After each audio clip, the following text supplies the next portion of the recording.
اعوذ باللہ من الشیطان الرجیم میں اللہ کے پناہ مانگتا ہوں شیطان مردود سے۔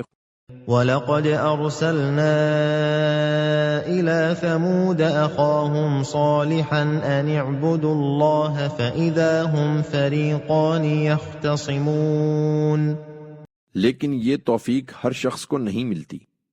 ہم نے سمود کی طرف ان کے بھائی صالح کو بھی اسی دعوت کے ساتھ بھیجا تھا کہ اللہ کی بندگی کرو، تو ہوا یہ کہ وہ دو فریق بن کر آپس میں جھگڑنے لگے۔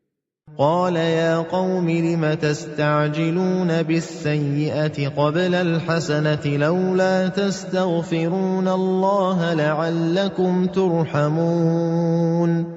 صالح نے کہا، میری قوم کے لوگو، تم بھلائی سے پہلے برائی کے لیے کیوں جلدی مچاتے ہو؟ تم اللہ سے معافی کیوں نہیں مانگتے کہ تم پر رحم کیا جائے؟